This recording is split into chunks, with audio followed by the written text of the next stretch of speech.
Good evening. I'd like to talk to you a little bit tonight about fire prevention. And to truly talk about fire prevention, we need to start with the 3 E's. The 3 E's are education, engineering, and enforcement.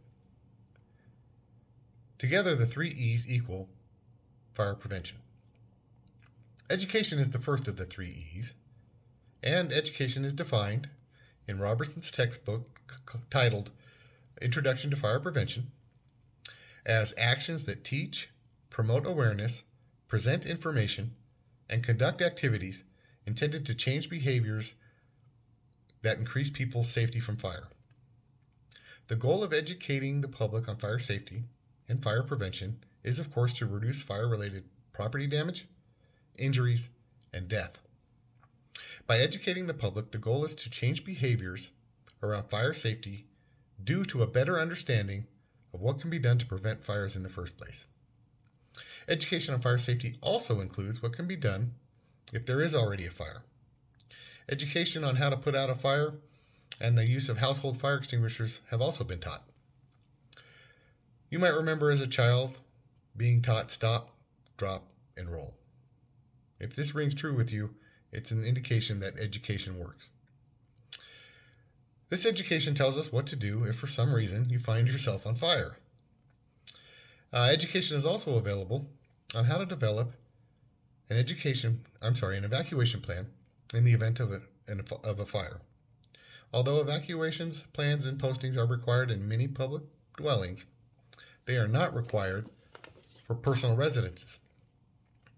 Having an evacuation plan prior to the fire can really be the difference between all of the occupants getting out safely or not. Engineering is the second of the 3 E's, and engineering is defined once again in Robertson's textbook, Introduction to Fire Prevention, as actions that employ physical science to find solutions for reducing the impact or eliminating the risk of fire, and that may involve the development of codes, standards, equipment and systems, and construction techniques. Engineering fire prevention has to do with the components of structures that help reduce the spread or ignition of fire, as well as methods for fire response. Many changes in engineering understanding have been obtained through investigations of previous fires. When needed changes are identified, they are updated in certain codes. These codes are the fire safety and building codes. Fire safety codes are typically administered through local fire departments, while building codes are typically run through the local governmental building department. Enforcement is the third of the 3 E's, and enforcement is the mechanism to drive compliance. While building codes and building inspectors can delay construction of structures by denying permits, let's say, enforcement can apply monetary penalties for non-compliance to fire codes. Enforcement is a powerful tool to help drive compliance because these monetary fines and penalties can be hefty. In order to avoid these monetary penalties, architects and building owners tend to put in systems to make sure that compliance is maintained. Let's talk more specifically about our local area. In our location, Albany, Oregon, the local fire marshal from the fire department is responsible for code enforcement. The local fire marshal will be enforcing the Oregon State Fire Code. The State Fire Code has been adopted by almost all locales in Oregon. The Oregon State Fire Marshal enforcement is run through the Department of State Police. Codes are identified and enforced through inspections, the building permit process, and through fire investigations. Identified code violations are citable, and corrective actions are required if applicable. So let's talk a little bit about new and existing occupancies. Existing occupancies must comply with the minimum requirements found in Table 1103.1, titled Occupancy and Use Requirements.